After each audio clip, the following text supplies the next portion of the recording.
reducing intensity Rivaroxaban for the prevention of recurrent venous thromboembolism.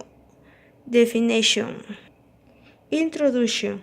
These veins thromboids and pulmonary embolism are manifestations of venous thromboembolic disease, although developed more frequently in the left. The dead veins in the heart, splanchnic, or cerebral veins may also be affected.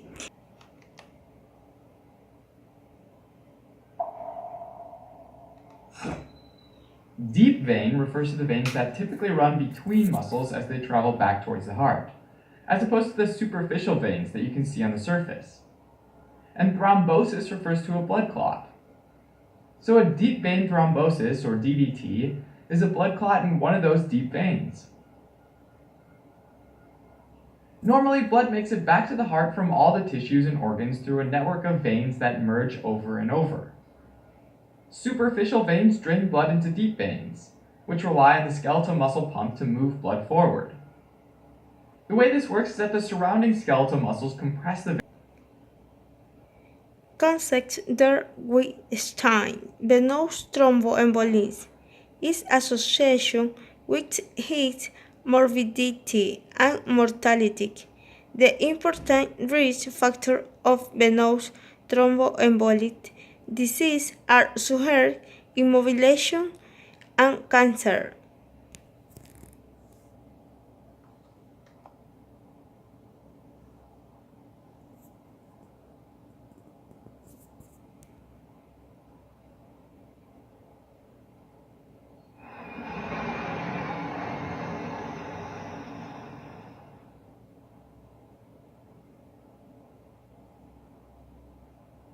I think maybe I need to apologize first of all because there may be a bit of overlap between this talk and the previous one, but at least I identified one important difference, and that is that the view from my office is not by far as nice as that of the previous author, so I didn't bring a picture of that.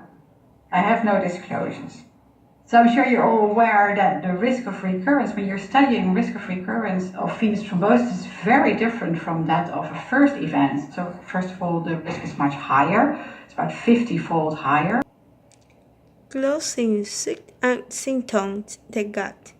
The diagnosis of venous thromboembolic disease based only on clinical characteristics is not likely due to the low specificity of the signs and symptoms. The signs and symptoms of included the sudden onset of dyspnea or deterioration of pre-existing dyspnea, chest pain, syncope, or disease due to hypotension, or show hematoxid, tachycardia, or tachycardia.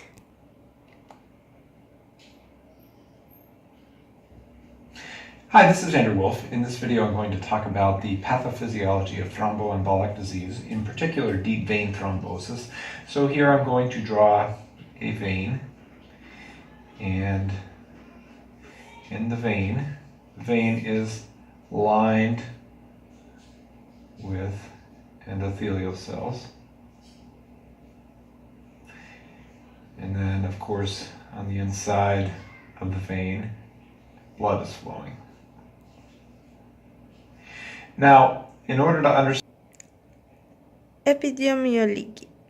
The prevalence of concomitant disease of venous thromboembolism, obesity, heart failure, and cancer, and the great sensitivity and desensitization of imagining study to detect venous thromboembolic.